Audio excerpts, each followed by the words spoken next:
It's maybe Here with Karsten again, the homie, the boy. And we're talking about some dirt bikes today, baby. Talking about some dirt bikes. A lot of dirt bikes to talk about. Because we got the Supermotocross playoffs. We haven't gotten a chance to kind of recap. And we've got a bunch of silly season stuff to talk about in regards to Supercross for 2024. January cannot come soon enough. I'm so excited for Anaheim 1. I just need it to be January 1st already. Like, just fast forward. I need it to be then. I need it to be then now. So we're going to kick off with kind of as quickly as we can recapping the Supermotocross playoff and diving into that a little bit. And then we're immediately going to launch into all of the major moves from the 2-month off season, if you want to call it, with the 450 riders and the 250 riders. A lot of changes, a lot more than I expected, and some pretty big ones in both classes to talk about. So let's kick it off. Let's dive right into it. Supermotocross playoffs, round 1 in Charlotte. Big shocker. Chase Sexton took the win. Jet Lawrence, I think, got second overall. And keep in mind, Jet Lawrence was having to overcome. Since he was racing the playoffs as a 450 rider, he did not get the points he got in 250 Supercross. So he did not start with I think he started 5th in the standings and points. And for those that aren't familiar with the playoff format, the top 20 automatically qualify for the Supermotocross playoff, and they're taking all of the points that you get from combining the Supercross and Motocross season. So you saw a lot of guys that were in the bottom of the top 20 that were borderline going to make it or not for the automatic qualification come in and race a couple of motocross rounds toward the end. Like, I think we saw Benny Bloss out there. We saw Colt Nichols. We saw Justin. He's one of the twins. Used to be a cop. Hang on. Rocky Mountain KTM. That guy. He came back. A couple other guys came. Kenny even did a motocross national in the early part of the year. So they were all just trying to stack up a couple extra points to make sure they could get into the top 20. Because if you're not in the top 20 for the playoff, you just go in there. I think the top the guys that were still in the top 30 could go in there. Like, I guess 10 other dudes could go in there and they could race the LCQ to qualify for the main event for those last 2 spots. But only 2 guys would make it. And you don't just race one LCQ to get those last 2 spots and then for each playoff main event you're in. No, you had to race the LCQ every race, which in my opinion was kind of stupid. I don't know. I don't know what to think of it. I hope they change it to some degree next year. Which they got 21st and 22nd gate pick no matter how they qualified. Isn't that correct too? Yes. So I mean, you're screwed. If you don't qualify during the season, it's kind of screwed. Yeah, but at the same time, you do want to reward your guys that actually got all their points, right? So it's like, hey, you want people to be motivated. You don't want this to be like the Monster Energy Cup used to be, where they had this one random hybrid track race in the off season or right before the start of the season for a $250,000 pot or something like that. And basically, after one race, half the field quits trying because they're mathematically eliminated from being able to win the whole thing and win all the money. And half the time, it wasn't a good race, but that one time. There was that one time when James Stewart and Ryan Villapoto were throwing it down. If you guys want to see a hybrid track actually work at providing good races, go watch that. But I think the 2 biggest things with the playoff, before we continue going into the results, the 2 biggest things that we wanted to see from the playoff was, one, this is the first time that we have seen really motocross and supercross really work together as a cohesive unit, right? Because if you think about media-wise, how this is marketed, up until this point, when Supercross season would end, the guys who do media for Supercross will be like, all right, we'll see you guys at Anaheim next year. And motocross nationals start in like 3 weeks, right? And your kid was like, we're going to see about half of yous in about 3 weeks when motocross national starts. And that's obviously Supercross I'd say has the most weight. Just from the amount of money that's invested in that sport. There's a lot more views in it. Not a lot more, a decent amount more views in Supercross than there are outdoors. But still, there's supposed to be equally weighted. Yeah, better TV coverage. Yeah, but now they both got TV coverage. Which is awesome. That's the other thing I was going to say is now that's a result of this. Incredible. So now somehow you got both Supercross and Motocross owners of those two, leagues and the AMA to work together, which is great. That also prompted the deal with Peacock for them to get universal Peacock broadcast coverage across the board, which meant that for Supercross, you had to have Peacock for all, with the exception of like 3 or 4 races. Like Anaheim 1 had NBC coverage, so you could watch it on cable. I think Daytona did, and then 1 or 2 rounds at the end did. So, beforehand, I could watch everything on cable, like either NBC or USA, and not have to pay for it. But look, I was looking at, okay, I pay $6.99 a month. I basically pay $60 a year, and I get all of the Supercross races and all the outdoors races, and I don't have to pay for some stupid $15 or $20 a month package for Mad TV or whatever it was to watch just motocross. So totally. I think a lot of fans got to win, because you also get IndyCar and some NASCAR races, and you get IMSA with that on Peacock as well. Not to mention Sunday Night Football. Anyway, I'm not going to market for Peacock. I'm just saying we kind of got a dub, and golf. That's true too. Mm-hmm. And the Kentucky Derby. That's important as well. Anywho, do you really? Mm-hmm. Wow. And all the other the Breeders' Cup or whatever it's called. I don't know too much about horse racing. I just watched the Kentucky Derby. But anywho, major win, because not only do you get both of these used to be non-cohesive units working together along with the AMA, but now you see a lot of these guys that were Supercross only start to care about outdoors again, because, hey, if I don't race any of the outdoor races, then guess what? I'm not going to make the top 20. And I won't be able to go into the Supermotocross playoff where there's this huge pot of money to go in. Like, keep in mind, guys, Colt Nichols made 6 figures off of this, and he finished 9th in the standings, which was fantastic. He finished like 8th or 9th. Some more incredible stories we'll talk about later with, what's the kid out of Texas? The privateer that was beating other Cowies. What's his name? Why can't I think of it? Ty Masterpool. Fantastic, dude. Awesome story to cover there. Was a beast in 450 outdoors, and then what he did in the playoff was insane. We'll talk about that later. So I think what the first win was that the format worked. Now all of a sudden you get a lot more people watching outdoors, because one, it's accessible, right? Because if a lot of people already had Peacock to begin with before Supercross and Motocross got this deal, but now they don't have to pay for some other stupid network that like hardly anyone wants to buy a subscription for to just watch Motocross. Yeah. And then along with that, the riders are having to care about the whole season, right? And look, you still had some guys like, and I think this is good. I hope they can somehow factor maybe this in to some degree. I doubt they will be able to, but you had guys like Kenny and Colt Nichols and some other guys. Who else? I think Vince Friese was even doing this, which he didn't race Supercross this year, but they were doing a World Supercross, racing like Abu Dhabi, Germany. I think they're doing Belgium this weekend or somewhere. They're actually racing tomorrow. World Supercross is kind of going on at the same time. It's really weird, dude. They were supposed to kind of be taking place during the same time as motocross, but like half the races have gotten delayed. It's been weird. Yeah, I thought it was going to be over. I thought it was over already. Yeah, so did the guys who signed up for it. So I think they're supposed to do one in Abu Dhabi, I believe, or something like that. One of the Middle Eastern ones got delayed until maybe like late November. They're doing, I think, Belgium or somewhere else like tomorrow. So I'm gonna see if I can find that somewhere. I think you can watch on DAZN. I don't know. I'll see if I can find a way to watch it. The media coverage on that has been not the best. It's up and down. I mean, Ken Roxon's been fantastic in it. He won the inaugural season last year, I believe. And, you've got... Which last year, it was only like 3 rounds. Is that right? Yeah. Yeah. So It was like, okay, great. I won a 3. It's... Anywho.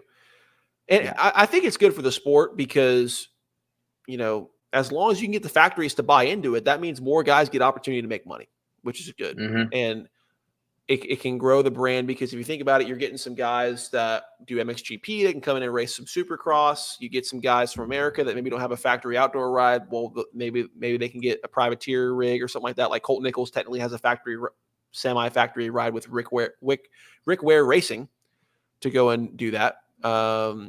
with World Supercross. So it's interesting. I think it's good, but it does pull some guys away from racing outdoors. I would love to see Kenny do outdoors, more than the one race. I think really the only guys that could actually go and give Jet a run for his money would be, well, the only guys that could was Kenny. Kenny was the only guy to lead laps other than Jet Lawrence.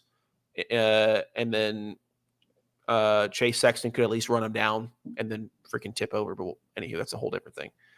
So the second win was just the riders actually caring about outdoors, keeping the point system in mind. And then I'll say the third win was everyone was worried about the hybrid tracks, right? Because like I said, we have the history of the Monster Energy Cup, and the majority of those hybrid tracks where you're like, okay, we're going to take features from outdoors and we're going to take features from Supercross and we're going to put it into one track. It doesn't provide the best racing. And that was just a fact going into this, right? Because if you think about it, okay, if we're gonna make the track any way resemble outdoors, whoops from Supercross are already off the table, because you can't have an outdoor suspension or anything close to an outdoor suspension and run through a set of whoops. So you know, those are gone. So that's a major passing area for a lot of guys, right, on Supercross. I mean, yeah. I specifically picked out our tickets for when we're going to Dallas Supercross this year to be close to the whoops, because last year I had great tickets where we were right where they were doing that U-turn out of this out of the gate drop coming right at us. It was awesome. It was great tickets, still fantastic. But more of the passing was on the whoop section on the opposite side of the track, and I had an over-under tabletop blocking my view of that. So I was like, nope, never again. I will be where the whoops are at. So we got that locked down this year. Excited for that. But that's one of the things that took away from the raceability. Not to mention, you're trying to make an outdoor track in the Monster Energy Cups, but they still confine themselves to a stadium, right?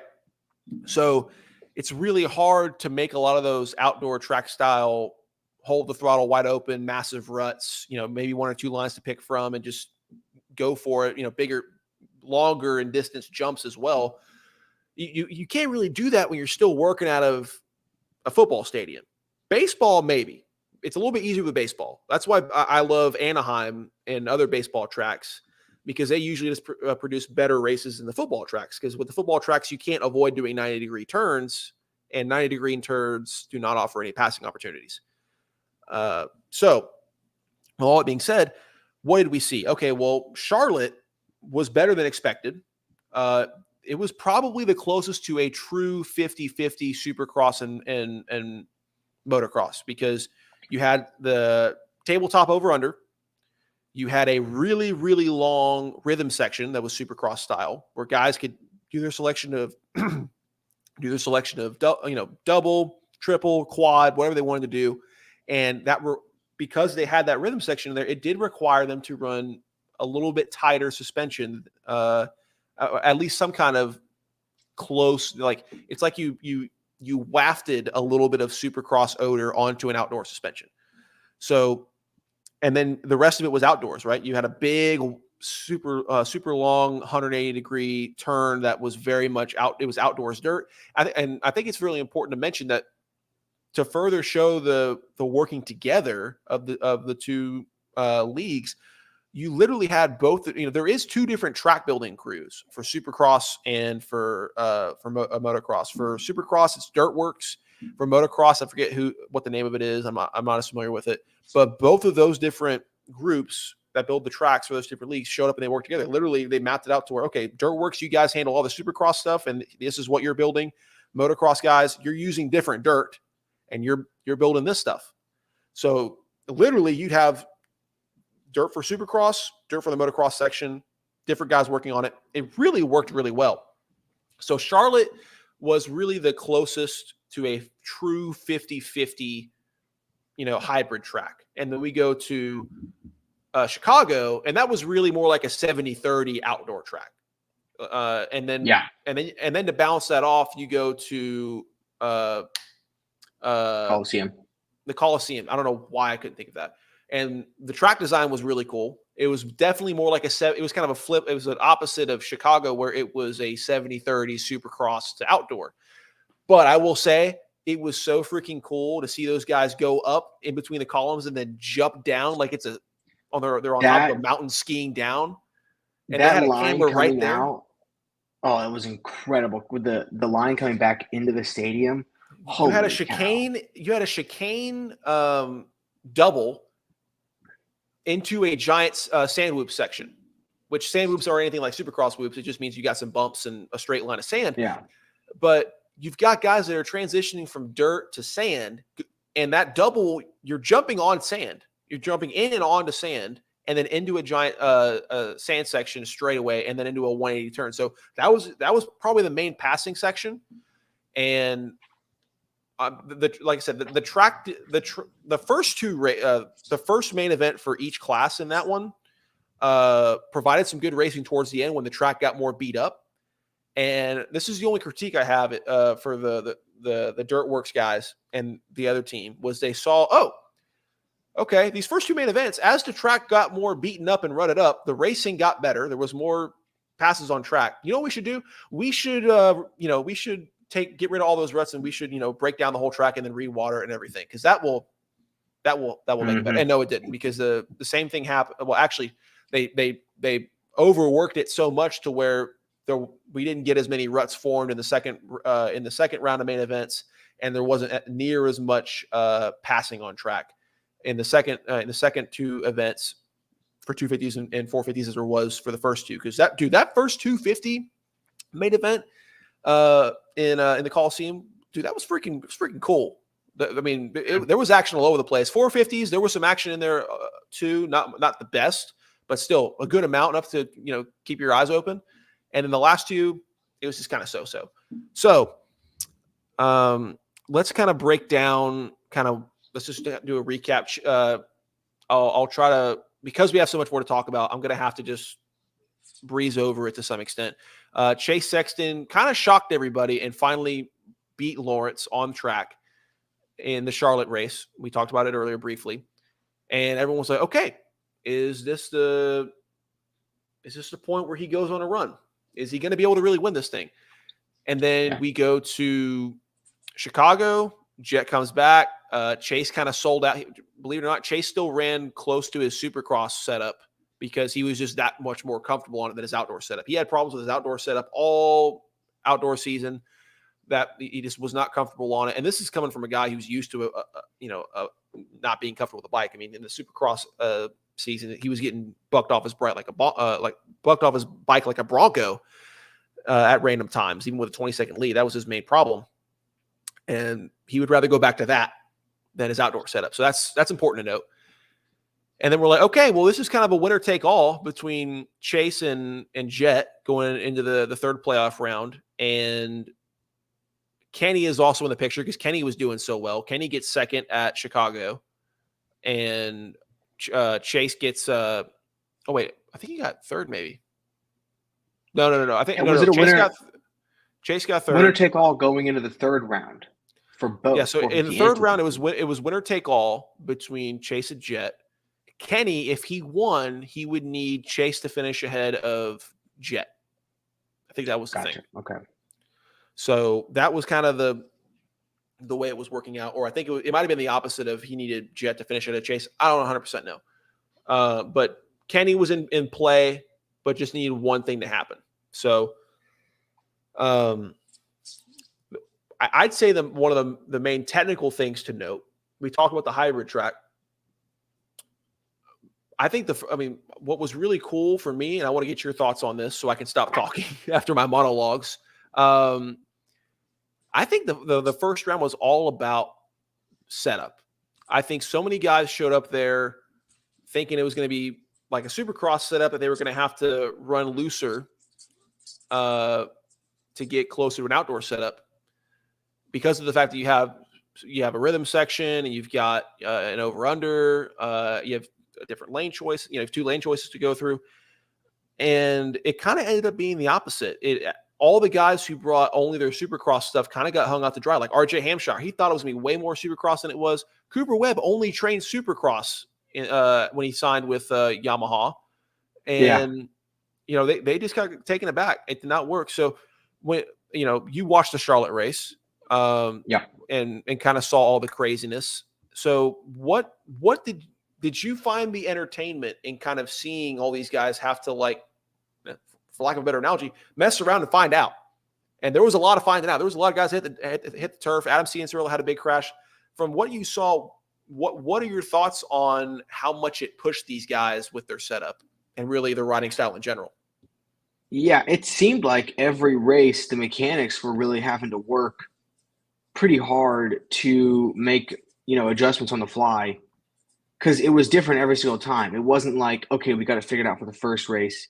Now we can replicate this setup and use it every weekend. Like you were saying, like the next race, it was way more motocross. And then the final race, it was way more supercross. Even though the final race that was the only one where they had like really solid, they kind of had it at Chicago as well, but really solid elevation change with them going out of the stadium, coming back in, which is interesting. Which was so cool. So cool. So cool. But from what I was hearing, from what they were saying, the guys who weren't chasing a perfect setup did better. And I think that's kind of how it is throughout the season anyway. Like, just set the bike up, get it good enough, and then just get used to it for the weekend and ride it that way. Instead of, because if you're changing it over and over again, you're never going to get comfortable because it's always different. If it's not that obviously optimizing is definitely important, because there's some stuff that it's just not going to work out. Like if it's just too stiff, it's not going to happen. If it's just too loose, not going to happen. So you got to get it dialed in to an extent. But it seemed like I think Deegan was just showing up, and whatever he came with, that's what he stuck with. I don't think they were changing it like the whole time. Yeah, the only adjustments he and his team made were with clickers for the first round, which was pretty impressive. But that's also because I think he had a better idea that it was going to be closer to an outdoor track than Supercross. But, yeah. Well, and I think there is something too. I've seen a trend with this. Whatever the guys, when they first come in to the sport and they're kind of making their pro debut, right, which really is their first time riding, like racing on a 4-stroke bike. Whatever they come in with, that's the setup they want from then on out. And so then later in their career, they're trying to change their setup and get it like they want, which is the setup they had when they originally came in. So like for Deegan, he's just showing up on whatever he's got because he doesn't know anything else. Like he hasn't had another setup to go off of with this size bike. And so I think there might be a little bit of, non-setup discovery going on with him that some other guys are trying, or I guess he's having setup discovery, and the other guys are trying to revert back to something they liked more. So yeah, it seemed like the less that they were messing with it, just kind of look at the track, more Supercross, more motocross, go with that, and then just leave it. That's what was working the best. Yeah, and like you said, comfortability was like such a huge factor here, right? Yeah. And I think the guys that maybe haven't seen how big of a factor just comfortability and being able to predict what your bike's going to do, if they haven't seen how valuable that is, I think the first thing you can point to is the night and day differences between Kenny's last year at Honda last year and his first year with Suzuki this year. He needed, like, what I kept hearing in the offseason, because when I first heard that Kenny was going to Suzuki, I was like, what? He left Honda to go there? Like, I get it's still a factory team, but like Suzuki was kind of a joke the year before. Their best rider was Justin Bogle, and he was fighting privateers for 10th and 12th. Like, what, dude, what are you doing? Like, Suzuki hasn't been relevant since James Stewart rode them in like 2011 and 2012, and all the way up to 2013, 2014. And, he was pulling off a miracle, getting some wins on that thing. Let's be honest. So, like, what are you doing? And what I kept hearing from, guys like Ryan Villapoto, Carmichael, Mathis is look, one thing we know is the performance-wise of Suzuki is it still corners like nobody's business. And number two, yes, it's an older bike, but as long as Kenny can be comfortable, he can make up for the rest. Even if there's a power unit issue, especially in Supercross, when you're not holding it as wide open as you are on a 450 outdoors, he can make up for the rest. And that's exactly what we saw happen. Obviously, it took a couple races for him to work out the kinks. He had to bring in his own guy to do to replace the forks on it.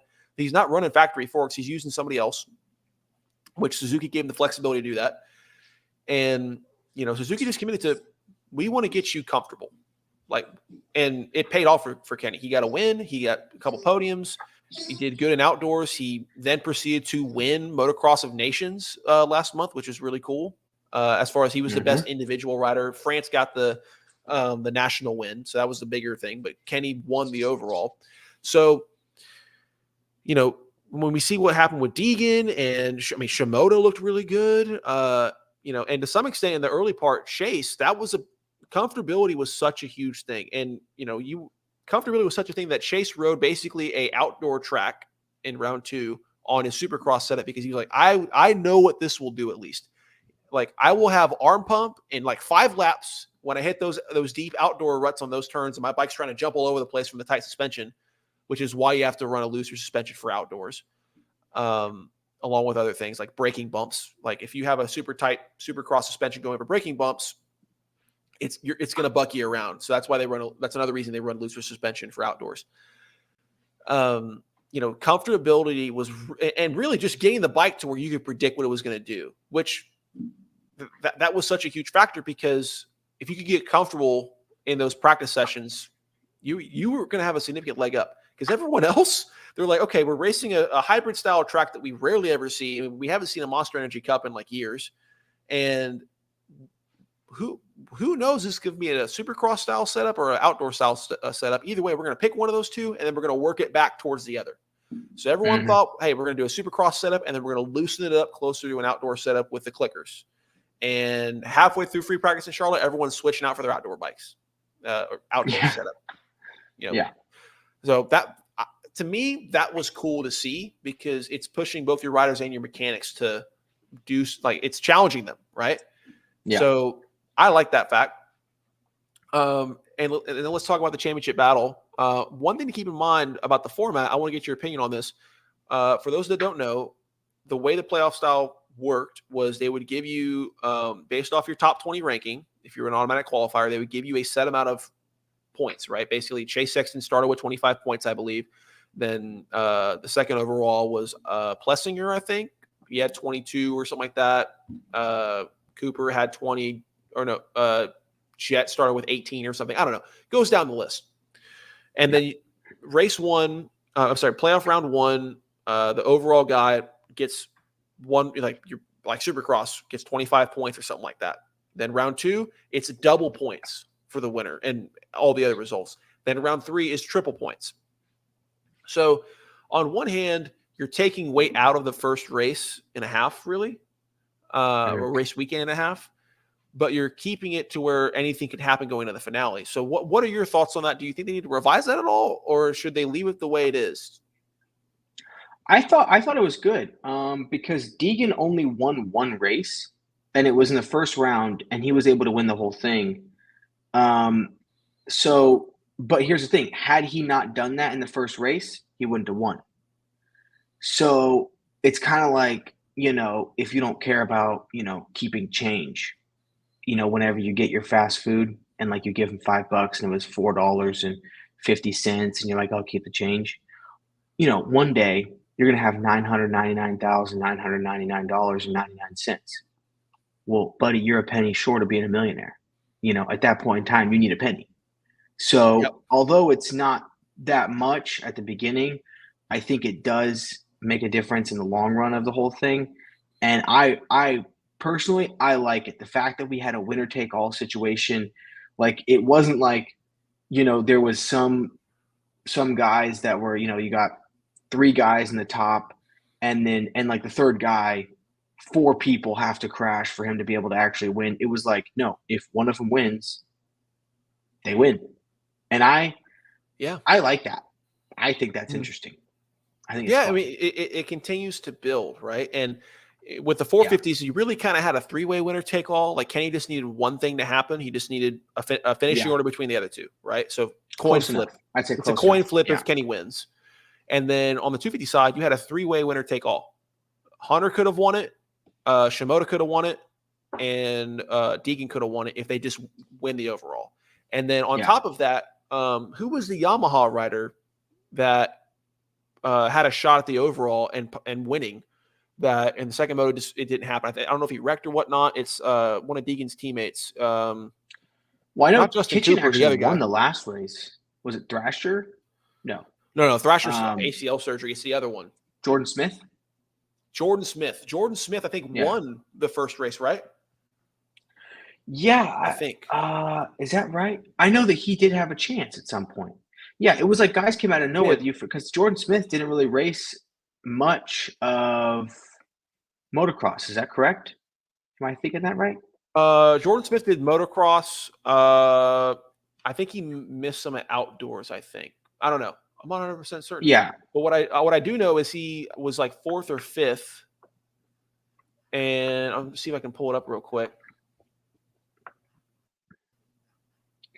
Yeah, no, but it was very exciting to see a lot of guys still in it at the last race. Like it was exactly. Like, okay, winner take all between the top 3, but it was also like, okay, if something happens to a couple of those guys, there's guys that are sitting 5th right now that could win this thing.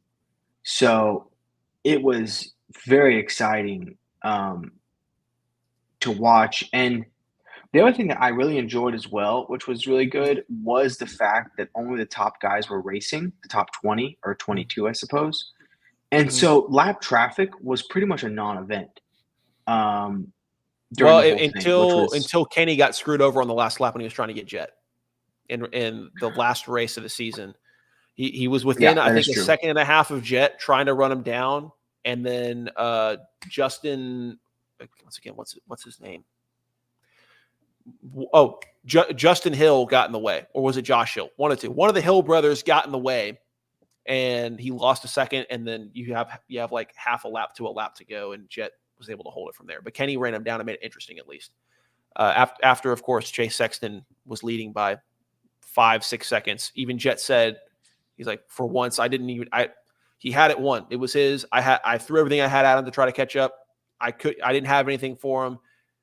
In typical Chase fashion, had the race in the bag, just had to stay on 2 wheels, and once again, he could not. What was it in the sand? Yeah. And did he wash out the front end and knock his head on the ground? Yes. Yeah. We'll talk about why I think his move will actually be a little bit better. But anywho, that was just typical Chase Sexton things, unfortunately. But yes, the guy that actually came into play for winning it was Jordan Smith, because he actually worked his way up past Deegan, past Shimoda, and everyone else in front of him to win the first race of the 3rd round. So just by doing the points factors, he was actually in play to win it. If he went 1-1 and a couple of things happened, he could have won the whole thing, because Shimoda had a 4th place finish in Moto 1, and again, this is triple points. So Shimoda 4th place. Hunter Lawrence DNF'd. DNS did not start because of a back injury from free practice. So one of your 3 winner-take-all guys is out. Yeah, it was bad.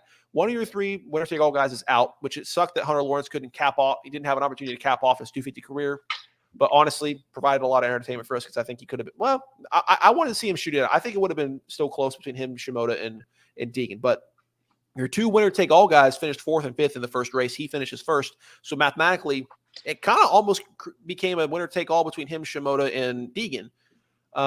So, but he had an oopsie, or I forget. I think he tipped over in the second race or something like that, or got a bad start. I don't know 100% what happened. It's been a month or so, but he got a 10th place finish in race 2, and that was that. But like we talked about with the triple points, I think, yes, I wish there was a little bit more weight on the first round, because Chase Sexton's win, ended up not being as much of a factor as the last race, or even the second race for that matter. But I really enjoyed that in both classes. When I was I threw a big party for everyone to come watch this with the boys and everything. And half these guys don't even know what Supercross is. Half of them I've taken to the races, but that's kind of all they watch. But I was able to say, hey, come over. We're going to have food. We're watching this race. Oh, what is it? Oh, it's a playoff round, and it's the last round. And Oh, like, oh, well, it's like F1 where the championship is halfway under one. Oh, no. Like one class, it's a 3-way winner take all, and then there's 2 other guys that need one thing to happen to win it, and then the premier class, it's a 2-way winner take all with a third guy that needs one thing to happen. So like, we have no idea who's going to win this. Oh, well, yeah, I'll be over there, dude. If you're buying pizza with that too, yeah. So I had like 8 guys showed up, and we were watching. We had a good old time. Everyone was going crazy when Justin Barcia knocked himself out. That was wild, dude. He took a handlebar to the chin, out cold. Glad he's okay though, but that was one of the wildest things I've ever seen. So, all in all, I think for the first time of doing something like this, especially something as this, I guess, pioneering, I guess, as this is. I don't know. It's not the right word. Revolutionary. There we go. Look, Penn State guy gets it done. What can I say? As revolutionary as what this was for doing it the first time, I think they knocked it out of the park. I mean, what do you think? I think so too. I thought it was great. I'm glad that I'm glad that the tracks weren't the same every time. They were different enough to where it was very, kind of having to figure it out on the spot each time they went to a new track. And I could see what you were saying, where maybe the points, maybe if it was like 1.5 times in the second round and then 2 times in the third round, maybe that would make it a little bit more interesting. And maybe give the first race a little bit more weight. But all in all, I think that they achieved what they were setting out to achieve. Yeah. Pretty well across the board. That's what I'd say. Okay. Which, I mean, that's all you can ask for, really. Yeah. So I want both of us to answer this question, and I'll start, and then you get the final word on it. Sure.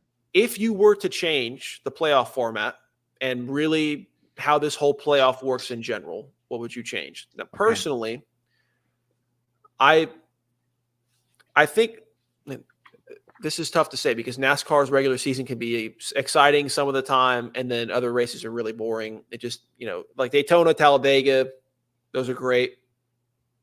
Bristol night can be great. Bristol Dirt was awesome for me to watch, but they got rid of that. Whatever. I follow it, but it's the last on my list of motorsports I watch. But the playoff system really helped NASCAR get back up off the ground. And motocross and supercross they saw the success with that as a motorsport, and we're like, okay, we need to do something like that. And that's how we kind of got here.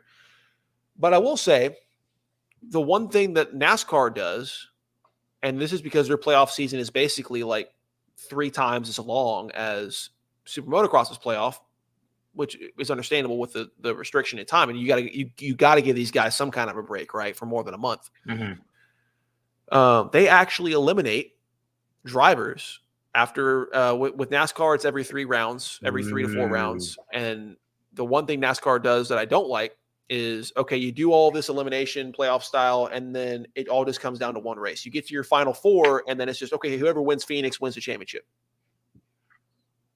I don't like that at all, because that just means so Phoenix is only 4 guys racing? Well, the whole field races, but only 4 playoff drivers are ones that can, like, basically the whole field's racing throughout the whole playoff series, but just there are guys that are actually qualified for the playoffs, and all of the playoff system is based on how those guys finish in the points and everything. So, like, yeah, a guy that's not in the playoffs could win the race, but what's really more important is, okay, who did best of the playoff drivers, right? So, but what I like is they actually make it like a playoff and they eliminate people, right? This was kind of more of a 3 race weekend season, and yes, it was technically playoffs, kind of, but to make it a true American playoff, and honestly, I think to actually add more weight to each individual race, and to make it important for guys to figure it out faster, is to maybe we add one more race to it, make it a 4-round playoff. Maybe we add 2. Maybe we take one. Maybe next year, 2 years from now, we take 1 race away from Supercross and 1 race away from motocross, and we make it a 5-race playoff. So motocross starts a little bit earlier so that we have more time before football season really ramps up.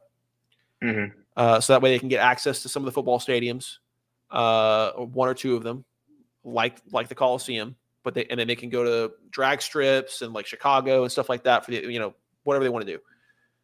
But you make it to where, okay, we're gonna do the same thing, where based off of how you did over the two regular seasons, between Supercross and Motocross, you still get that points boost. So if you're number one, you get your number one ranked coming in, you get a 25-point head start.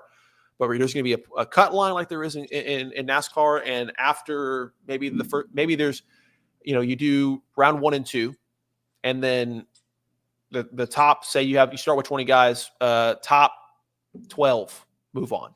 And then you go to your next race weekend, you've got 3 races to go. Okay, then after top 12, top 8, and then with the second round to go, the top 8, then it's top 4, and then you go to your last round, there's 4 to go. I don't know. I think it'd just be cool to have some kind of elimination system that makes it like, oh, there could be some big shot of like Jet Lawrence crashes in the first round and like, now he's out of the playoff picture. But you still keep the purse involved for each race, because not only was there a purse for like your finishing in the standings. So like if you finish 10th in the standings, you get like $100,000. If you won the whole thing, you got $1 million if you're a 450 rider, and then everything in between for each position.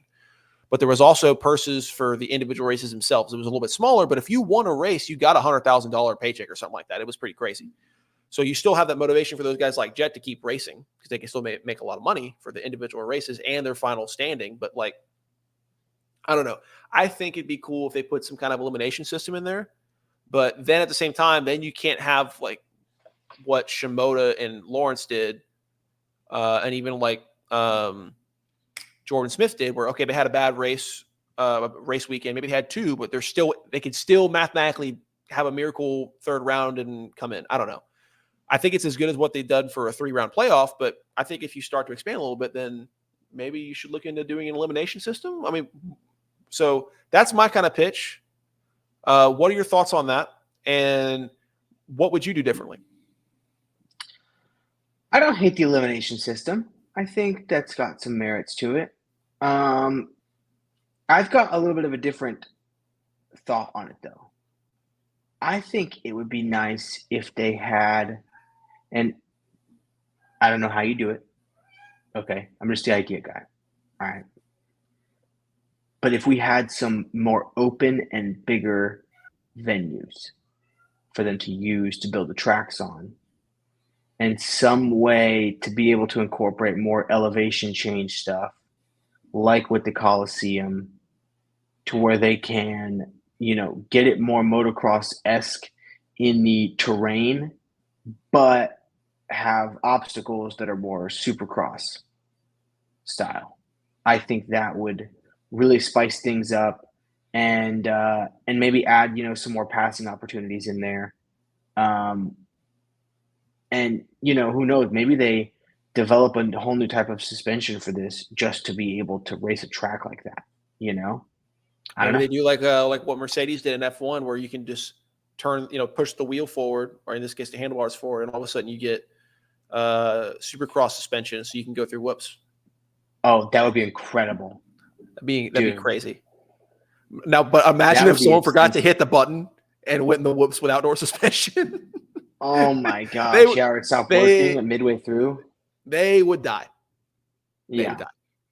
But anywho, okay, yeah, I'm kind of in agreement there. I'd like to see definitely more elevation changes, and I think it's nice to have I think as long as you average it out to where, hey, even if we had a 70-30 outdoor and a 70-30, indoor, tracks like we had with Chicagoland and the Coliseum, as long as we average out to where, hey, the series as a whole really was a 50-50 split, so it required you to harness outdoor skills and indoor skills, great.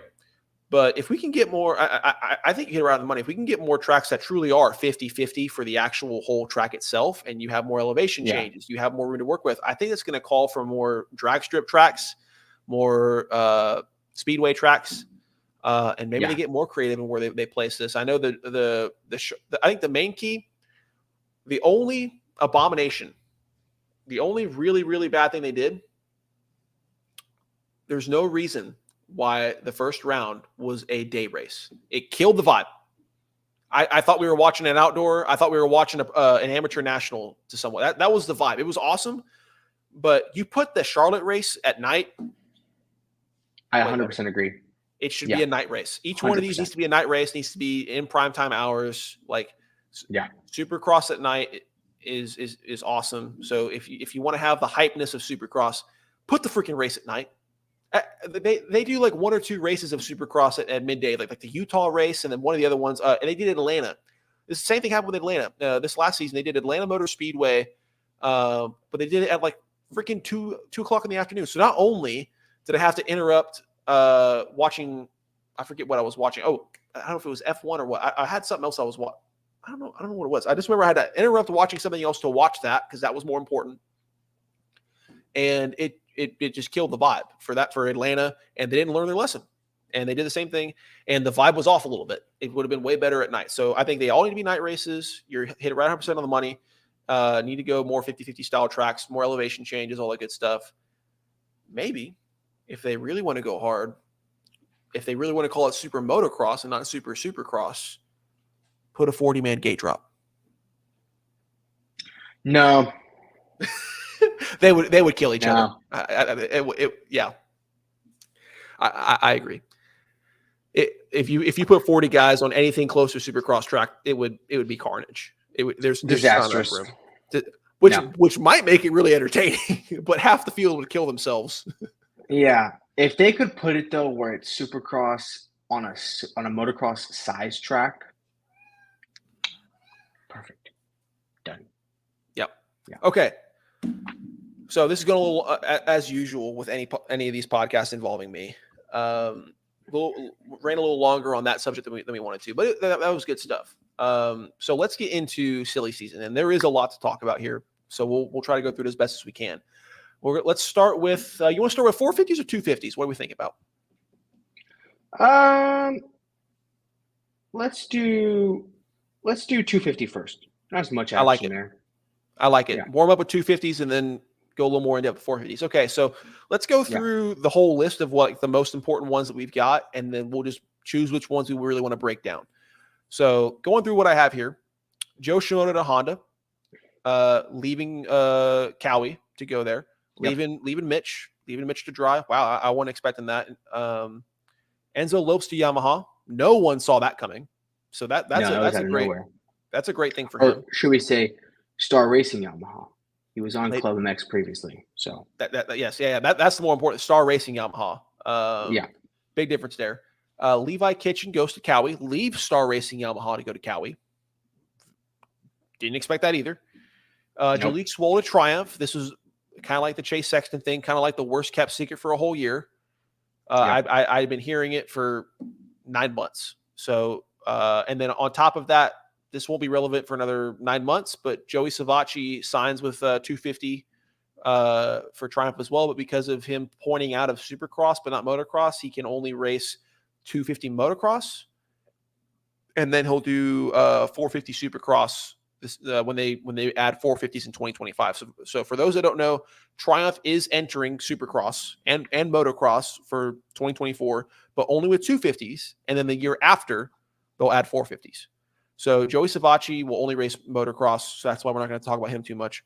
Ryder DiFrancesco to Gas. Another one I didn't. There was guys wondering if he was even going to have a factory ride, but he looked decently strong with his starts, especially in the outdoor series. No, I mean he had a couple. I think he had a top 10 or two, or at least usually finished in the top 10. I mean, and he had great starts, so that was another thing. You know, his gate drops were good. And then the last one, Casey Cochran officially is Rockstar Husqvarna's 250 rider. I forgot if it was West Coast or East Coast, but last year Casey was thrown in because Jalek Swoll hurt him. Talon Hawkins was thrown in for Jalek Swoll being hurt. Casey Cochran just got brought up to race a bunch of the nationals because a lot of the amateur guys can still race the 250 outdoor nationals. It'd be fine as long as they have a factory sponsorship. So he did well in outdoors to some extent. So he is going to be their 250 rider for Supercross. believe it or not. This is the guy I actually met in a Chipotle, in the Chipotle at Dallas last year. I was eating at Chipotle before the race, and he was racing futures that night for the Triple Crown. And I just look over, and there's this guy in a bunch of Rockstar Husqvarna gear, and I was like, I've seen that guy before. He looks like he actually races. And I was like, oh, it's Casey. So I just said, didn't make a big deal of it. Just walked up to him, was like, hey, good luck tonight. Can't wait to see you race. He was like, thanks so much, and then parted ways. But I can say I met him, so that was pretty cool. Okay, That's so awesome. I think the first one we want to talk about here is Joe Shimoda to Honda, because that's pretty huge. What are your thoughts? Yeah. I did not see that coming. He's had kind of had these late season surges, and it seems like he's been really fast on that bike. So I didn't know that there was any reason for him to leave, but obviously there was. And apparently he started out his career on a Honda as well. So he's kind of going back to what he originally rode. So yeah, it's kind of surprising, but we'll see what happens. Yeah, I mean, and you think about the past couple of years for Shimoda, right? It's almost been similar to a Chase Sexton kind of deal where like, okay, dude, one, this guy just has terrible luck, right? But two, this Yeah. guy's fast. This guy is so freaking fast. And if he can just keep it on two wheels and get comfortable with the bike and get rid of whatever Indian burial ground curse that he, and for whatever reason, all of Mitch's pro circuit racing Cowie team had, where like four of them got majority season ending injuries. It was ridiculous. If he can just escape all of that stuff, then he could be a fantastic, he will be a 250 champion because the speed's there. Yeah. So with him going to Honda obviously didn't, I think Yamaha had the best powertrain, but Honda had the best 250 bike. And as we saw with the Lawrence brothers, there didn't seem to be a lot of that craziness with the front end that was bucking guys off. I mean, it gave Kenny and Chase all kinds of problems last year, and then this year gave Chase all kinds of problems, and Colt as well. When he was with a Honda for Supercross, it gave him problems too. But the 250 is solid, and I think their program as well was better than what Cowie was working on. I mean, heck, you have four guys hurt each other in practice. Well, I'm telling you, it was, I think three of them had majority season ending injuries in practice, and then McAdoo just got blown up in one of the races or practice or something like that. He had that huge swell on his elbow or whatever. So McAdoo just had all kinds of bad luck. So I think it's a good move for him. So I think we'll just leave it at that. Excited to see him on with Honda, and Honda, since they've, spoiler alert for the later part of this episode, since Hunter Lawrence is going to go to 450, they need somebody to kind of be the flagship guy for their 250 program. So they've got one.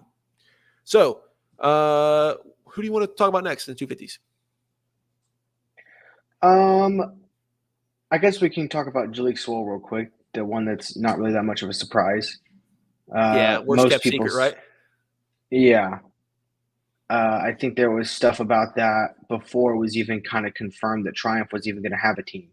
It was like Triumph might have a team, and we're pretty much for certain that if they do, Jalek Swoll will be on that team. Yep. So, and that was like 5 months ago or something ridiculous. Like it was a while ago. Yeah. I was hearing rumors that Husqvarna may want to let him walk at the end of his contract, like in January. Because Jalek is very talented. He is one of the most talented 250 riders. He, like Shimoda, but to even greater extent, because Shimoda's got podiums, Shimoda's got great results. Jalek has some okay results and some that are good, but not great yet. Nowhere. There's Joe Shimoda lack of consistency, and then there's Jalek Swoll, and it's a big drop off between the two. So let's make that clear. So Jalek just needs a stable season.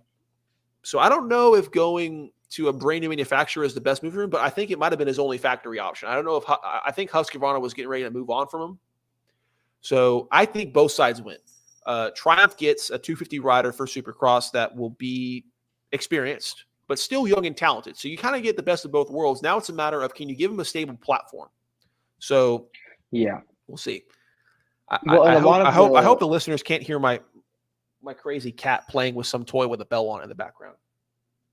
I Yeah, think and I've been I'm gonna have hearing. to I'm gonna have to clip it as well. I saw her have a case of the Zooms earlier. I just saw like a brown flash over it. I'm gonna have to clip that.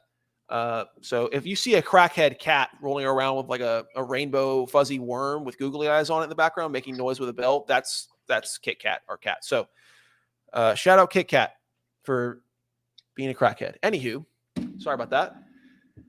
I think that kind I of would this is so it for Jaleel Swole. Anything else you have to say about that? well, I think it might be good for Triumph because a lot of people are saying is it's very similar to a KTM, and obviously a Husqvarna is similar to a KTM, so he's used to that bike. And then Joey Savacci, who's also going to be on that team, uh, wasn't he riding? He was riding for KTM, right? Um, Savacci last year actually raced with Rick Ware Racing for 5 or 6 races. The Rick Ware Racing deal is kind of weird because Rick Ware, obviously, a lot of people know him from NASCAR. Big motorsports name all around. Does a lot of different motorsports stuff. Huge sponsor of NASCAR. Has his own team with multiple cars, I believe. I think 2. And just randomly decided he wanted to get into Supercross. And he is technically running a privateer operation to some extent. Like he gives the riders the ability to kind of pick whatever bike they really want to run, and then he'll source all of the upgrade parts and make it as close to, if not at the level of a factory as he can get it. I see. However, he's Savacci and Colt Nichols, who are the 2 riders that have rode for him. Colt Nichols for WSX and also for a couple of rounds of outdoors. There's my cat being a freaking crackhead. Couple rounds of outdoors. They ran Cowies because Rick Ware has a lot of connections with Mitch from pro circuit, so he's able to work his relationships with that to get better factory parts to put on his stock Cowie he has to buy and then turn into their race bike. So that was a situation with Joey Savacci, and he did good, dude. I think he finished with a P5 on one of the rounds he raced, and he was always running top 10. And it was the main thing was just lack of funding. Rick Ware was only going to do about 5 or 6 rounds and see how it goes, and that's the money he brought to the table for the whole season. And when it went way better than anyone ever expected it to, he was like, "Well, we only committed to 5 to 6 rounds." So I don't know what Rick Ware is going to do for this season at all. I don't know who he's got. I don't, because now you have Colts with a new team, Savacci's with a new team. I don't know, but yeah, very interesting how that kind of played out. And I think Savacci's a great person for the pickup for 450s in 2025. So I think this is, I mean, you combine this with the fact that for Triumph, you have the GOAT, Ricky Carmichael, doing all the testing and helping with development of your bike. Man, dude, the Brits got a pretty good setup, dude. They could be I don't think they're going to be in any play for the championship first year, but I think you give it 2-3 years, they're going to have a pretty good program. I think so too. Yeah, okay. It could be great. Who else are the 250s you want to talk about before we move on to 450s? We could talk about Levi Kitchen. That was an interesting one, and that was. Yeah. I did not see that coming. I would have thought he would stay with Star Racing Yamaha. It seems that that's the premier team. Obviously, they've had some trouble dealing with the Hondas in the 250 class. But I think what you were saying earlier is correct. If you want to talk about that, a potential, I don't know, somebody getting in the way of his potential spotlight, you could say. Yeah, we were talking about this before we even started the show that maybe he just wanted to go to Cowie because Deegan had kind of taken over the 250 Yamaha train. I don't know. I don't want to. It's not like there's 1,000 people listening to our show, but I don't want to contribute to any pot stirring in regards to that kind of stuff. But that's something you have to factor in, right? That's part of the reason that maybe Chase, on top of many other reasons, left. There's my cat again. That's part of many other reasons that maybe Chase left Honda, because he knew that, hey, look, both the Lawrence brothers are coming. I want to go somewhere where I'm the guy. It's not even close to the main reason that he left Honda, which we'll get into I wouldn't later. think so. But it's something to factor in. Yeah, for sure. Which is actually kind of an interesting one if you want to take this and go ahead and move into 450s. Yep. Interesting part of Cooper Webb going to Star Racing Mhm. because there's obviously a big name already there in Eli Tomac, which maybe he was thinking Eli's not going to be there much longer because he's going to be. You got to think Eli's going to retire soon. Next, I Yeah, mean, he's I think he's a lot only of got us a thought it was going 1-year to be this year, contract for but Supercross only. I yeah, I could see him doing Supercross only, and if he makes it through really, really healthy, especially if he doesn't win the championship, then he may just do some select outdoors so that he goes to the playoffs, so he can say, "Hey, I did one of mhm, those. I did the playoff, and that's something that he could win." yeah, Especially with it being a shorter season, it's something he can just go all out for 3 weeks, and then let the cards fall where they may. And I could see that happening. But sure. so far, his contract's only for 2024 Supercross. And there's still questions in regards to was that still the best bike of last year? I mean, the Honda that Chase rode in Supercross was good.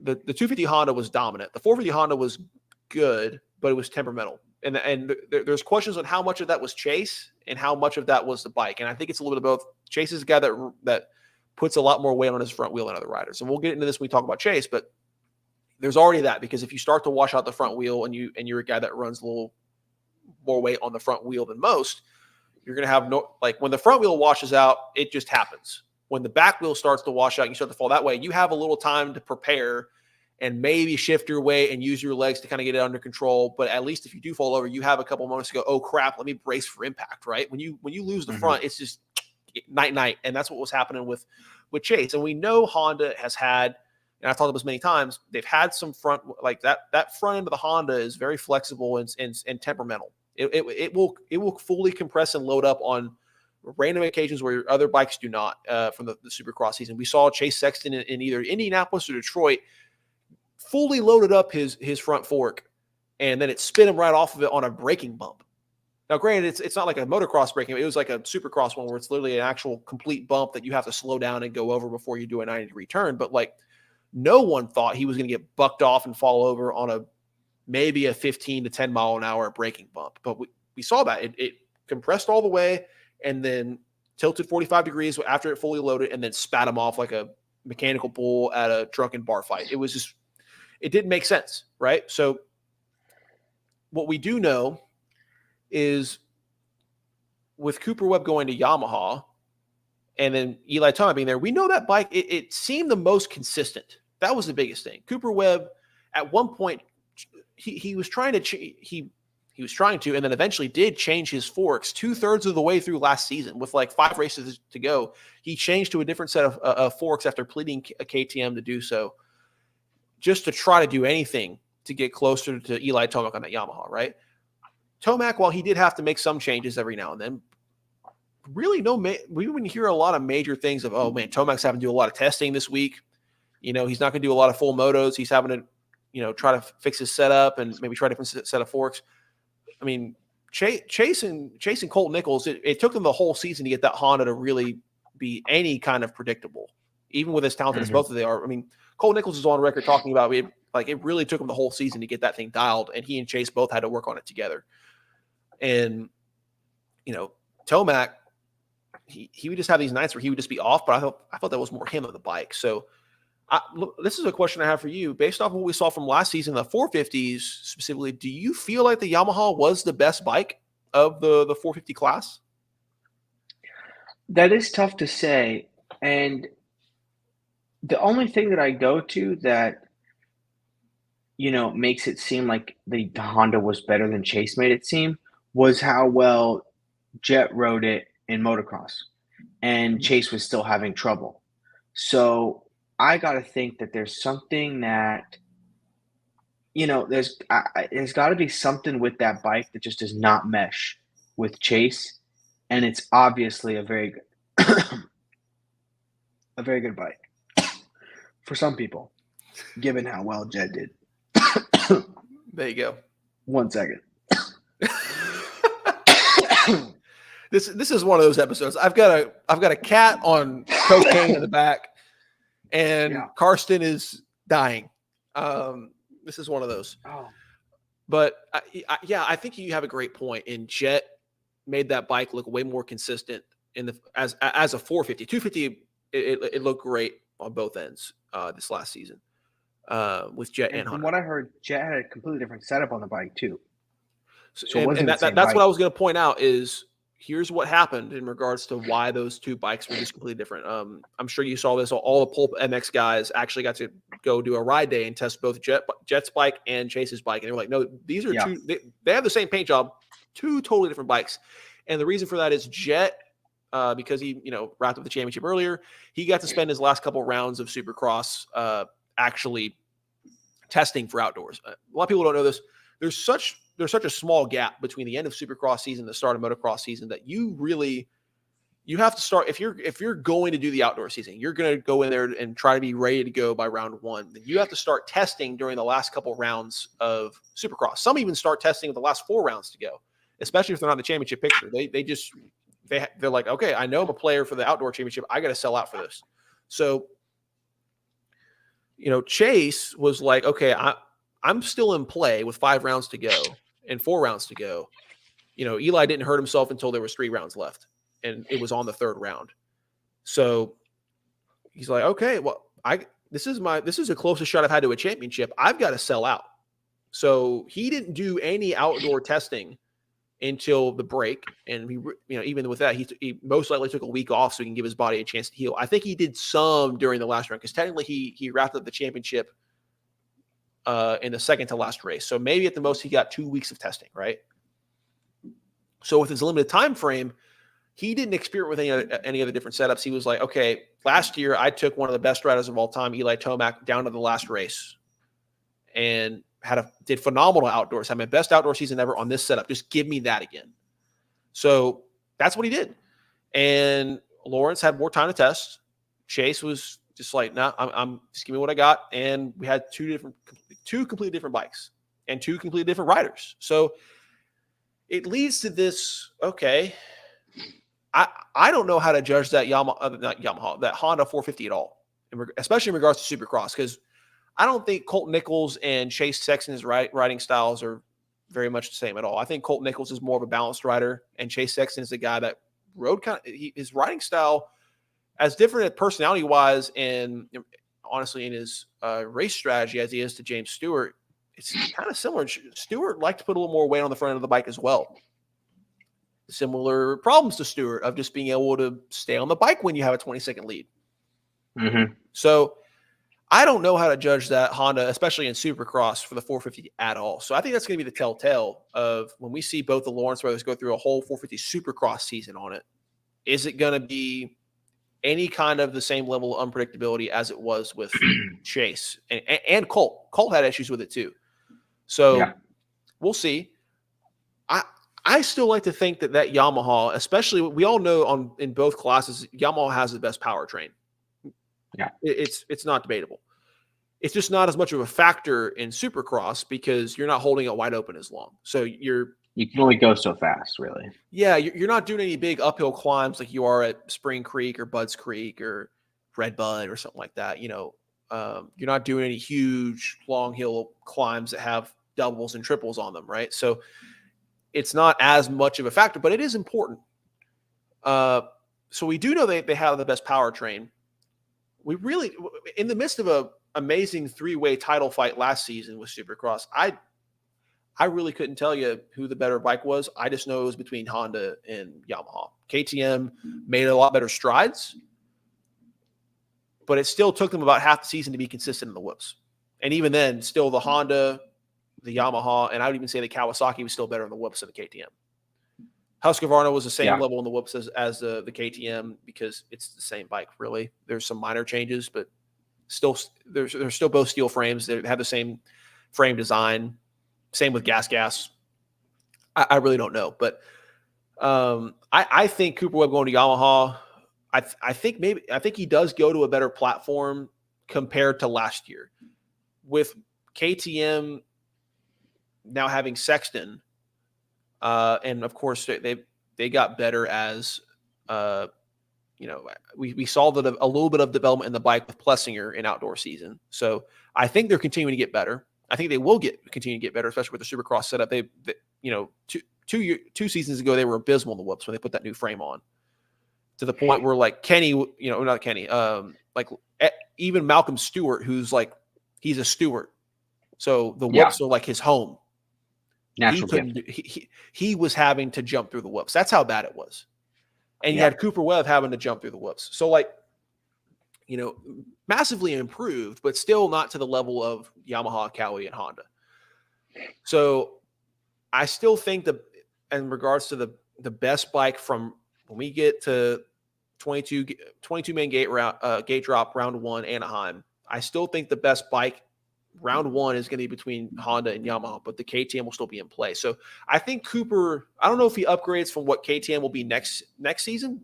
The time will tell, especially when we see how Chase Sexton, a guy who has had a lot of issues with his previous bike on Honda, we'll have a much better idea of how KTM is going to do as the season progresses. But I still think Yamaha and Honda will be the best when we start.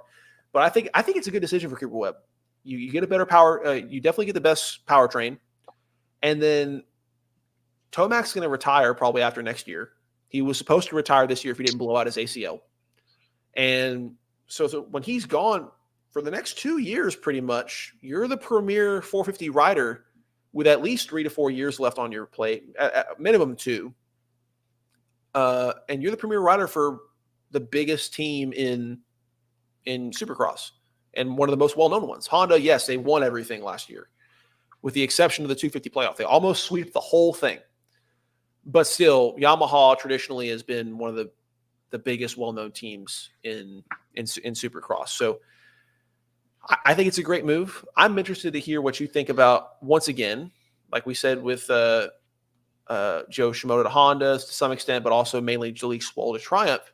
Another worst kept secret for even longer time period. I'd heard about this since November of last year. Chase Sexton to KTM. Yeah. People have been talking about this for a long time, but it's now official. He is leaving Honda to go to KTM. Aluminum frame to steel frame. Very important to talk about. We'll break that more down at a technical standpoint after I hear your thoughts on this. So, do you think he gets better on the KTM? Do you think he has trouble on the whoops on that steel frame? Because we know that the KTM wasn't the best in the whoops. It was better last year, like we just talked about.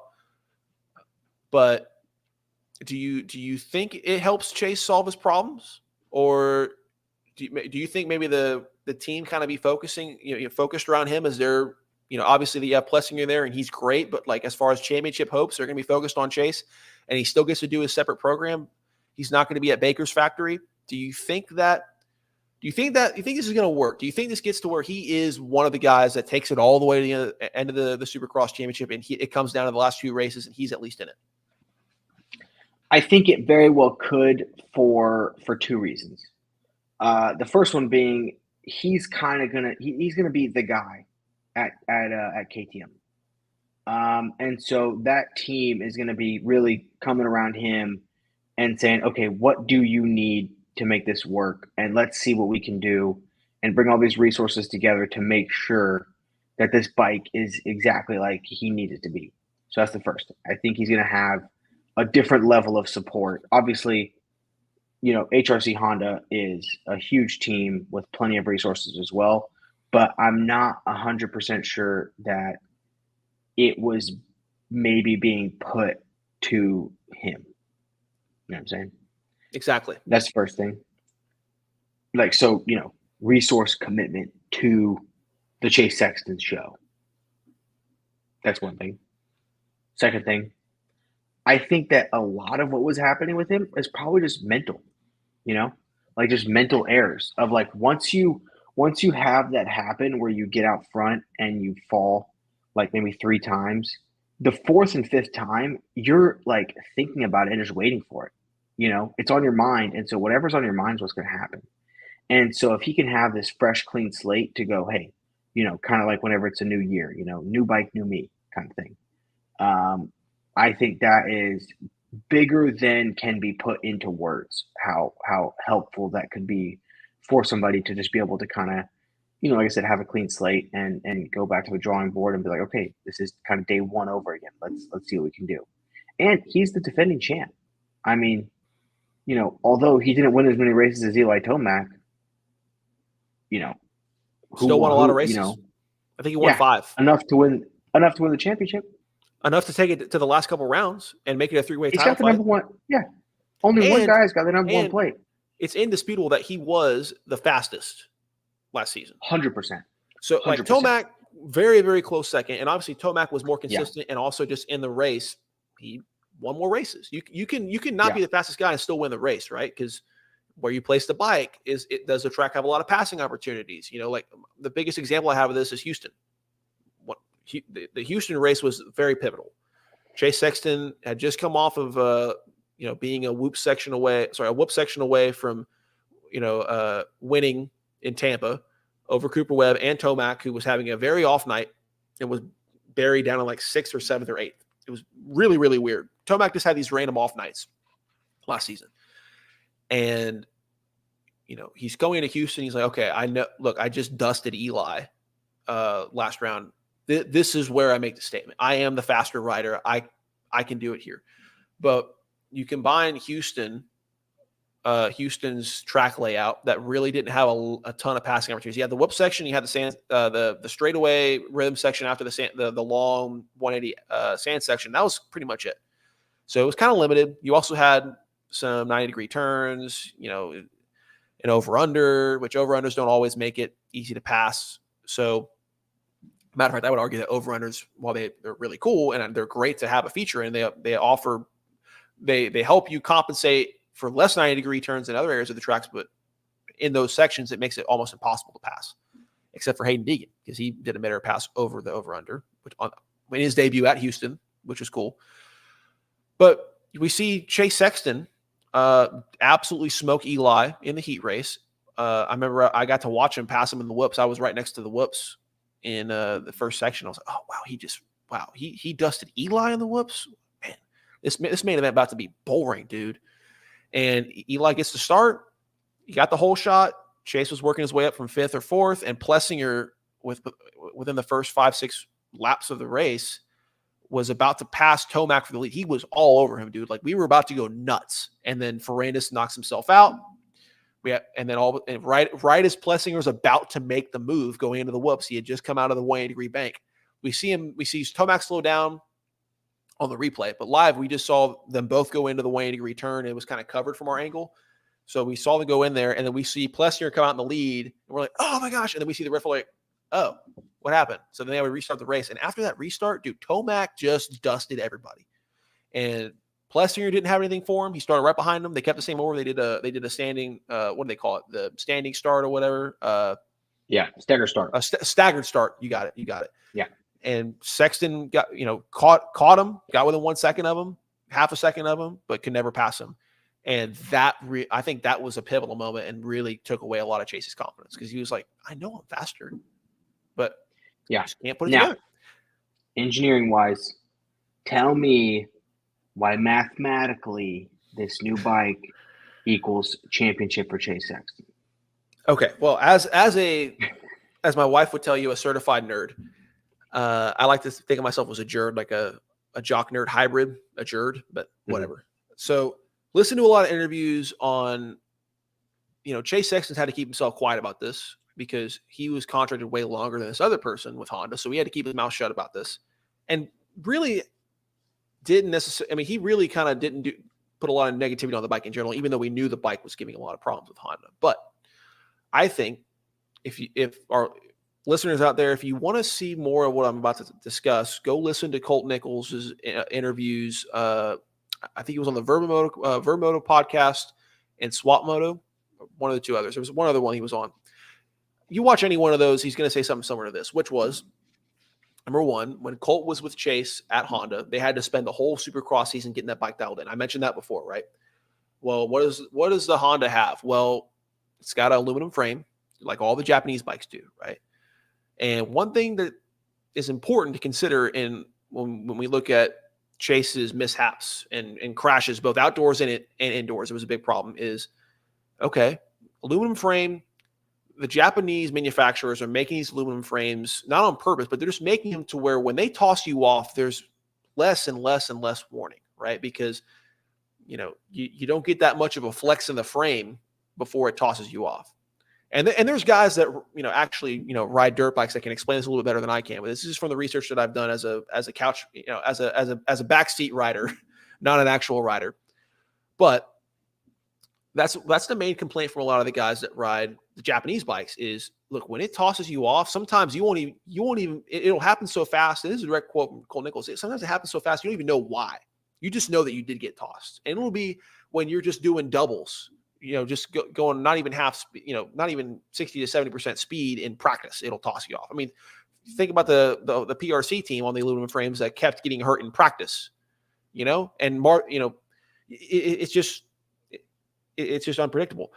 Now, interestingly enough, Colt Nichols only had the Supercross contract with Honda. So basically, after Supercross, he was looking for a new home, factory ride. So we'll talk about this more in depth later, but he signed with a new team called Beta, Liqui Moly Beta. Liqui Moly is the title sponsor, and it's Beta that actually makes the motorcycles, and they're an Italian team. So for whatever reason, I kind of assumed that they would go with closer to a Japanese bike and do an aluminum frame, but they actually are doing a steel frame.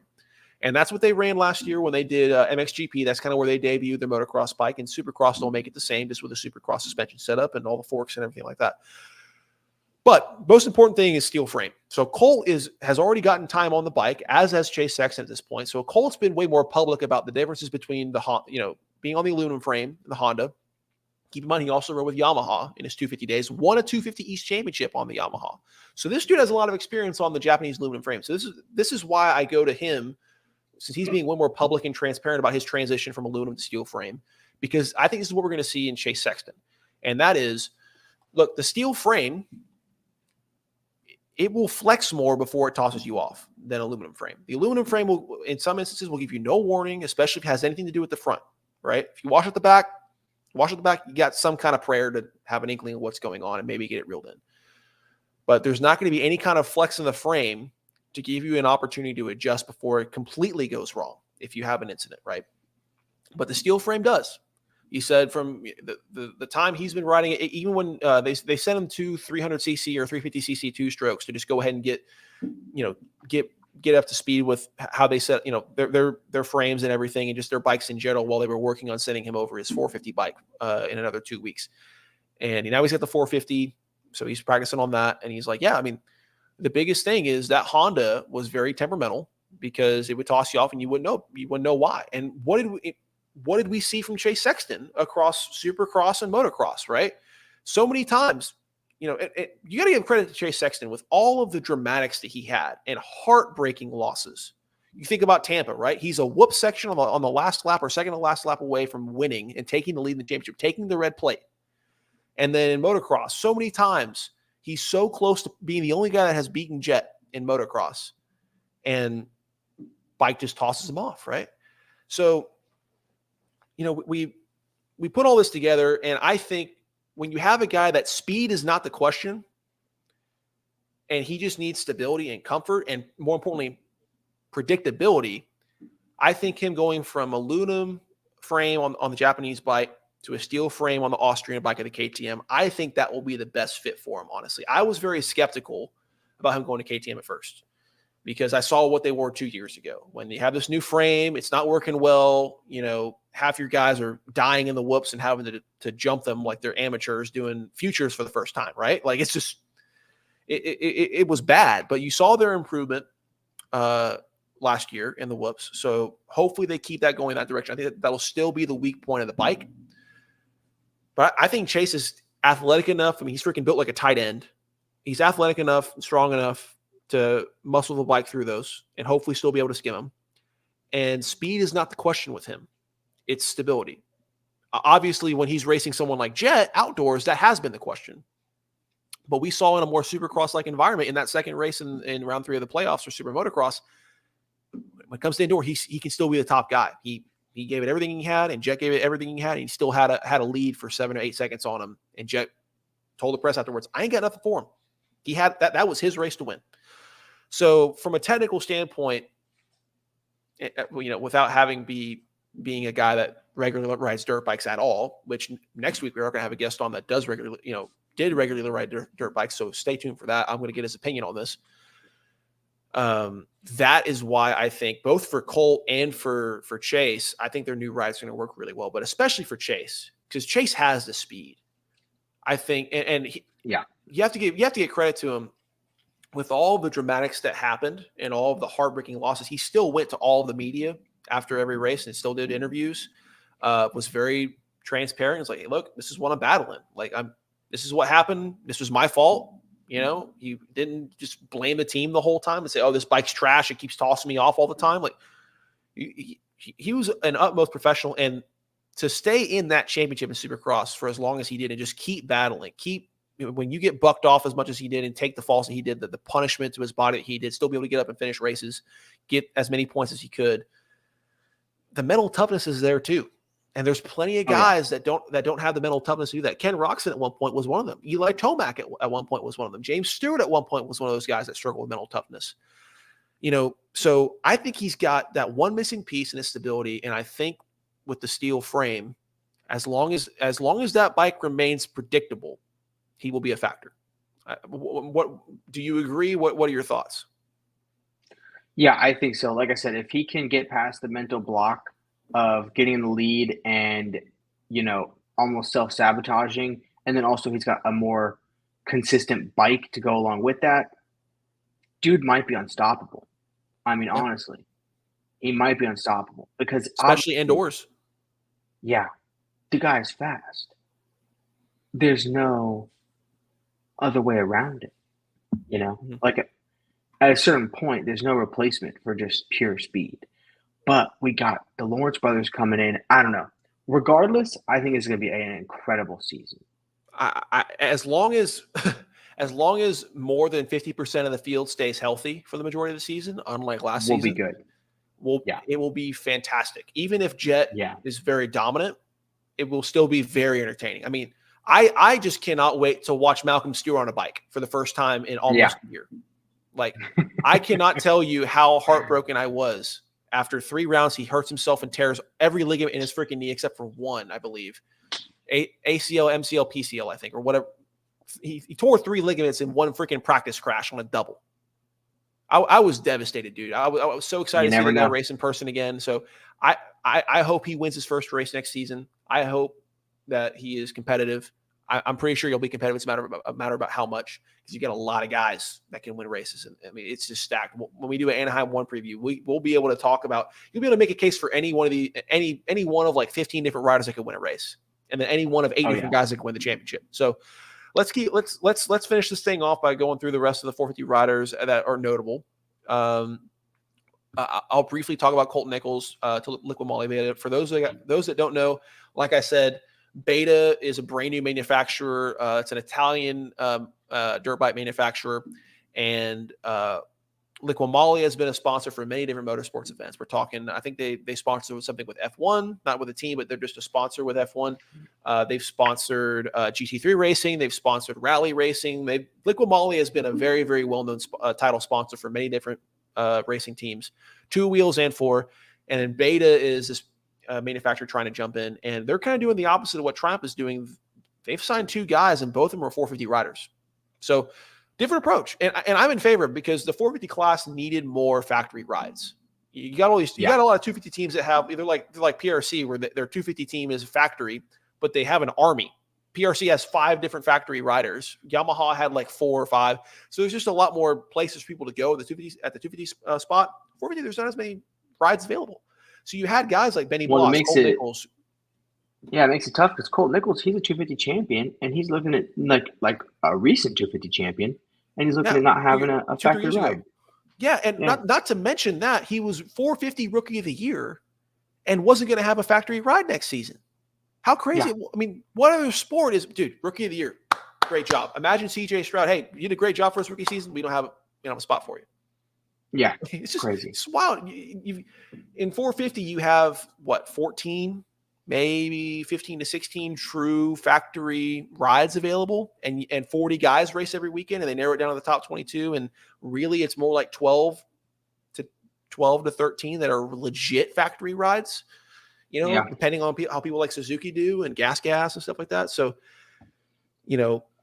the addition of more factory rides is really going to help take the sport to the next level, in my opinion. So Beta is definitely helping with that. Benny Bloss and Colt Nichols not having to go privateer is really, really good. I think Colt Nichols especially, he'll still be a guy that fights for top tens.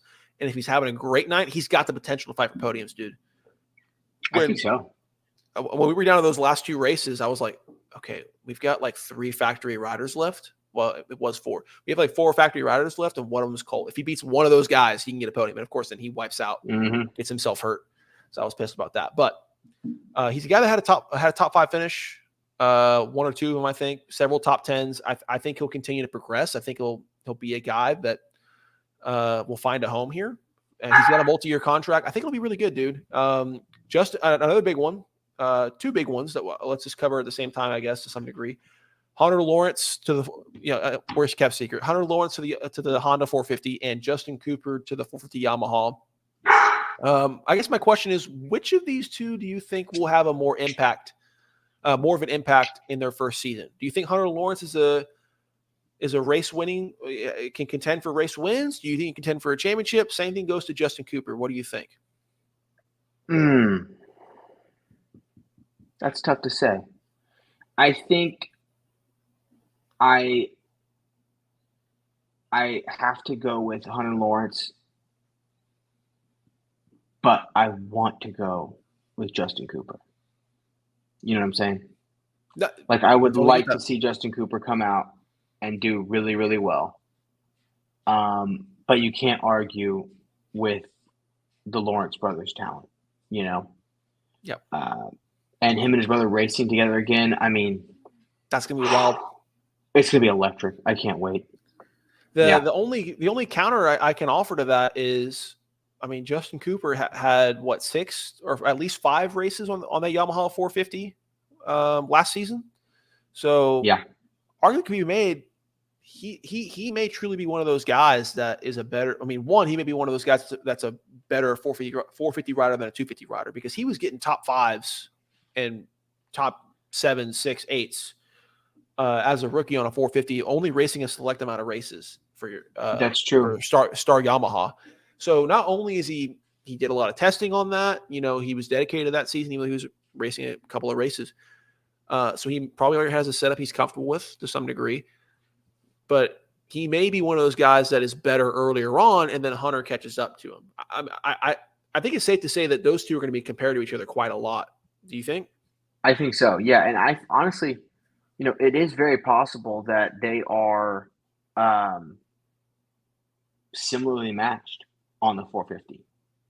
I wouldn't be too terribly surprised by that, honestly. So yeah. Okay. Moving on. I think the last thing to cover is, and this was a shock drop as of like yesterday, right? Dylan Ferrandis to Phoenix Honda. Now. Yeah. This one this is kind of out of left field for me, because what I was hearing from Steve Mathis at Pulp MX and some of the guys at Vital MX and Twitter insiders, whatever, blue checkmark, gold checkmark guys, is Ferrandis was negotiating with Suzuki, because Suzuki was like, okay, well, worked with Kenny, let's see if we can find somebody else who's a really good, outdoor champion and good at Supercross and that doesn't have a factory ride, and let's sign him. We had success last year with Kenny. Maybe we got a little more money in that budget. Let's get another guy. And apparently, I don't know if talks fell through or if they ever began in the first place. I don't know. Ferrandis is a guy that has a lot of pride with him, from what I know, to some degree.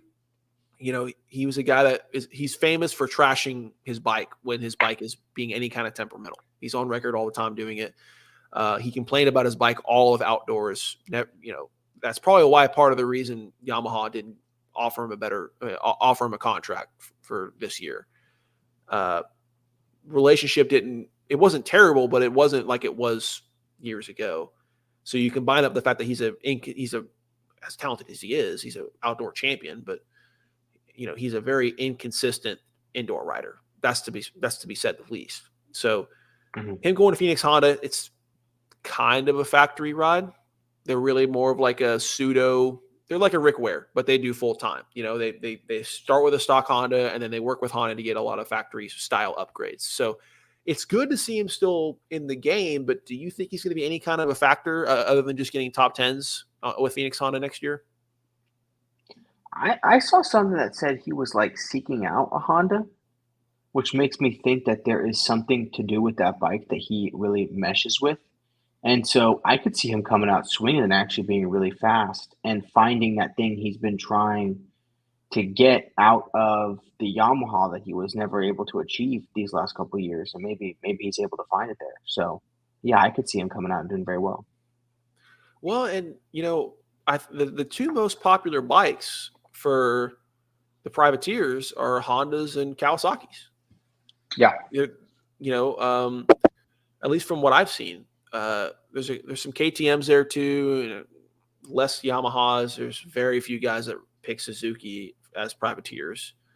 So the two that I saw most were Hondas and Kawasaki's, and that also may have to do with they're able to, that a lot of these privateer teams have better relationships with those factory teams to be able to get upgrades and factory replacement parts, OEM parts for their bikes so that they can be closer to factory. Like I say, it's like with the Rick Ware deal where you have better relationships with those guys, you can get better parts so you can actually get closer to a factory bike. There's definitely worse places you could have gone, like the couch. Look, that's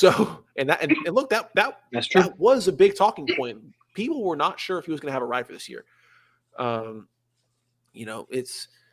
He's a very talented but inconsistent Supercross rider, and he's a very, very good outdoor rider. But guys are recruiting Supercross first, and then if you're good at outdoors, that's great. But we really, really want to be good for Supercross. So I'm glad to see him still in the sport. I see him as a guy that's top tens. And oh yeah, for sure. I don't know. I don't think he's going to be competing for podiums without miracles or some wrecks, in my opinion. And that's not to put him down. He's a very talented rider, but you put a guy that's already inconsistent in Supercross on a privateer bike, and he's a guy that complains a lot when his bike's not performing the way he wants it to. I just hope the whole thing doesn't go south very quickly. As long if he goes through the whole thing without having a major media rant about his bike and being able to do top tens and get a couple top fives, maybe he gets one podium. I say that's a great outcome for this scenario, honestly. Yeah, I would say so too. Well, and the thing is, you got to think about as well is we've got a freaking stacked field this year. There are some hitters out there. Dude, it is so stacked to the point that I'm worried if Malcolm will be able to get a podium next year. And look, I have to keep telling myself, Malcolm is fantastic. He finished third overall 2 years ago, and he was really close to winning 2 of the 3 races that he raced in last season. The talent's there, the speed's there. It's a matter of can he put it together. And like I said it earlier, I can't wait for him to be back. But if you're a fan of any one rider in particular, even if you're a Tomac fan, and you look at this lineup that we'll preview in another month or two for Anaheim 1, and you're just like, man, I mean, unless you're anyone but a Jet Lawrence diehard, you're kind of on the edge of your seat, like, man, this is gonna be tough, dude. Is my favorite rider going to be able to contend for wins? And then if he's like a Tomac, can he contend for the championship? I mean, you like Jason Anderson too. He runner up 2 years ago, and then he had kind of somewhat of a down year in Supercross, and then kind of got a little bit better in outdoors and kind of progressed. But you got to wonder how competitive someone like him is going to be as well when you got all these guys loading up and you've got all these different silly season changes. Like, dude, it's going to be exciting. Yeah. But in usual Supercross fashion, if you're passionate about one or two in particular riders in general, it will be stressful. So I definitely did not pick the 2 or 3 best. I mean, my 3 favorite, once I get past the first 1 or 2, after that, there's no particular order. It's really hard, but definitely Malcolm Stewart's a favorite rider. Then it's like Chase Sexton, then Colt Nichols and Ken Roczen. And those are in no particular order. Chase Sexton slight lean for number 2, but it just depends on the day. So aside from Kenny, those other 3 riders can make or ruin my weekend, and just it's a dice roll every time. Like I felt like I was watching 3 different versions of Charles Leclerc from F1. Just like I'm just an emotional wreck. It's crazy. You have a thing for picking the Cowboys of a sport, bro. With the exception of Max. Max is the only, and look, even for the first 3 years I watched Max, it was, kind of like the Cowboys per se, but just as dramatic and emotionally damaging and uplifting. It's toxic. It's weird. So yes, I have a bad habit, especially in motorsports, of picking riders and drivers that I have a toxic fandom of. But my God, I pray the day comes that Malcolm Stewart wins the 450 main event. And when that day comes, everyone in Atascocita will be able to hear me from the upstairs room of my apartment. And my wife will want to kill me, probably because I've woken her up from at 10 p.m., because that's how late these things go sometimes, especially when they're in California.